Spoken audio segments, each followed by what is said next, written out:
किसी शहर के रेलवे स्टेशन पर एक भिखारी रहता था। जब भी कोई ट्रेन स्टेशन पर आकर रुकती तो वो ट्रेन में चढ़ जाता और अंदर बैठी सवारियों से भीख मांगा करता।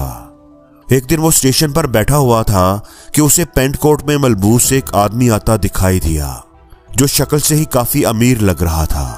वो भिखारी उस आदमी की तरफ बढ़ा और उससे भीख मांगने लगा।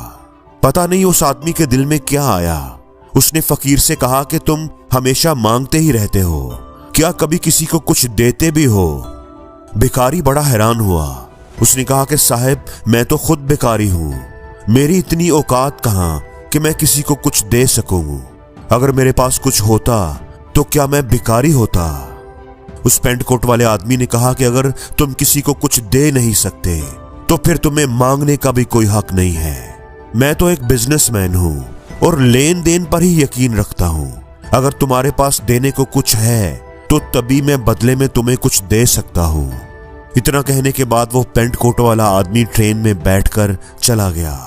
उधर भिखारी उसकी कही गई बात के बारे में सोचने लगा। उस आदमी की कही गई बात उस भिखारी के दिल में उतर गई। वो सोचने लगा कि मुझे शायद भीख में पैसा इसलिए नहीं मिलता क्योंकि मैं बदले में किसी को कुछ दे नहीं पाता। फिर उसने सोचा कि मैं तो भिखारी हूं, किसी को कुछ देने लायक भी नहीं हूं, तो फिर मैं क्या करूं? लेकिन एक बात उस भिखारी ने अपने दिल में तय कर ली कि अब जो कोई भी उसे भीख देगा उसके बदले में वो भी उस शख्स को कुछ न कुछ जरूर देगा।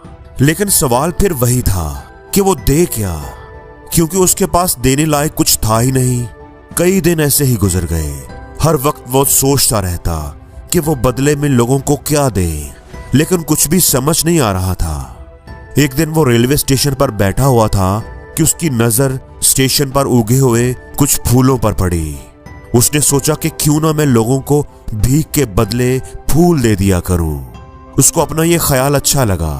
उसने जल्दी जल्दी स्टेशन के आसपास उगे फूलों में से कुछ फूल तोड़ लिए।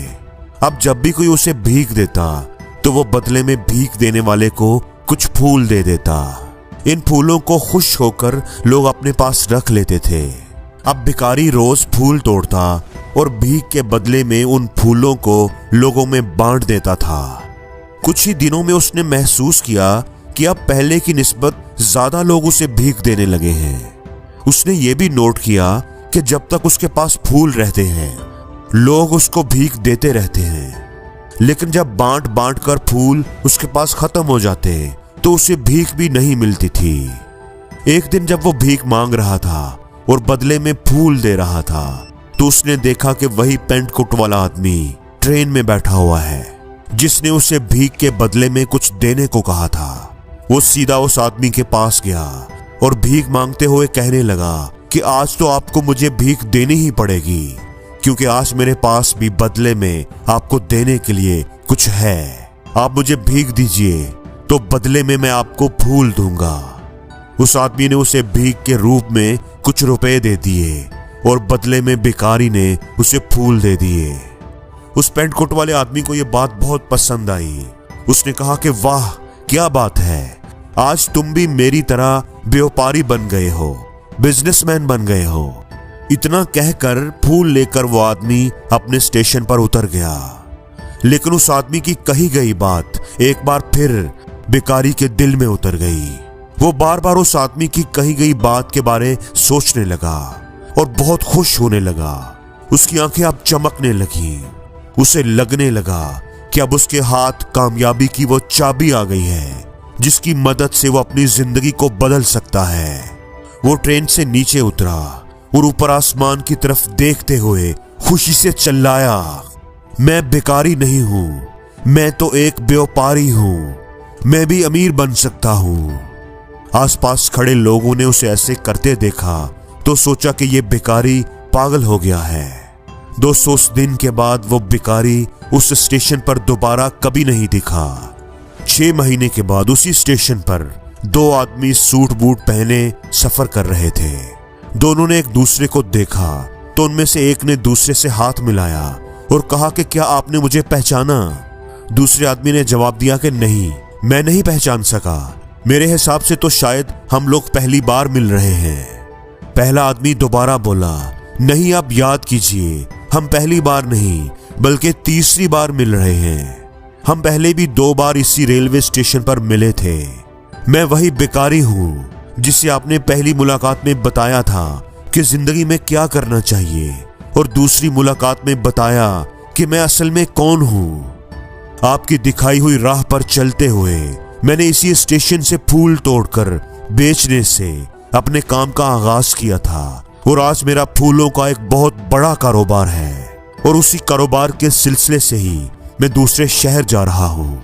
आपने मुझे पहली मुलाकात में कुदरत का वो असूल बताया था जिसके मुताबिक हमें तभी कुछ मिलता है जब हम दूसरों को कुछ देते हैं। लेन देन का ये असूल बहुत अच्छे से काम करता है। मैंने ये बहुत अच्छी तरह महसूस किया है, लेकिन मैं खुद को हमेशा एक भिखारी ही समझता रहा। इससे ऊपर उठकर मैंने कभी सोचा ही नहीं। और जब आपसे मेरी दूसरी मुलाकात हुई तब आपने मुझे बताया कि मैं एक व्यापारी बन चुका हूँ। अब मैं समझ चुका था कि हकीकत में मैं एक भिखारी नहीं हूँ, व्यापारी बन चुका हूँ। मैंने समझ लिया कि लोग मुझे इतनी भीख क्यों दे रहे हैं, क्योंकि वो मुझे भीख नहीं दे रहे थे बल्कि उन फूलों की कीमत दे रहे थे। सभी लोग मेरे फूल खरीद रहे थे क्योंकि इससे सस्ते फूल उन्हें कहाँ मिलते। मैं लोगों की नजरों में एक छोटा व्यापारी था, लेकिन खुद की नजरों में एक भिखारी ही था। आपके बताने पर मुझे समझ आ गया कि मैं एक छोटा व्यापारी हूँ। मैंने ट्रेन में फूल बेचने से जो पैसे इकट्ठे किए उनसे मैंने फूल खरीद कर बेचना शुरू कर दिए, और इसी तरह मैं फूलों का व्यापारी बन गया। यहाँ के लोगों को फूल बहुत पसंद हैं। उनकी इसी पसंद ने आज मुझे फूलों का व्यापारी बना दिया है। दोनों आदमी बहुत खुश थे। वो दोनों अगले स्टेशन पर उतरे और अपनी अपनी राह पर चल दिए। दोस्तों, इस कहानी से हमें बहुत कुछ सीखने को मिलता है। कहानी में पेंट कोट वाला बिजनेसमैन गिव एंड टेक के असूल को अच्छे से जानता था। दुनिया के बड़े बड़े बिजनेसमैन, अमीर लोग इसी असूल पर अमल करके कामयाब हुए। उस फार्मूले को उसने भिखारी को भी बताया। भिखारी ने उस सच्चे असूल को अपना लिया और उसका असर उसकी जिंदगी में साफ दिखाई देने लगा। उसने अपनी सोच बदली और उसकी जिंदगी बदल गई। अगर हम खुद को छोटा समझते रहेंगे तो हमेशा छोटे ही बने रहेंगे। बड़ा बनने के लिए हमें अपनी सोच को बदलना होगा और खुद को बड़ा समझना होगा। कामयाबी आपकी सोच में छुपी होती है। खुद पर एतमाद करें, अपनी सोच को बड़ा करें और देखें कि कैसे आप कामयाबी की ऊंचाइयों पर पहुंच जाएंगे।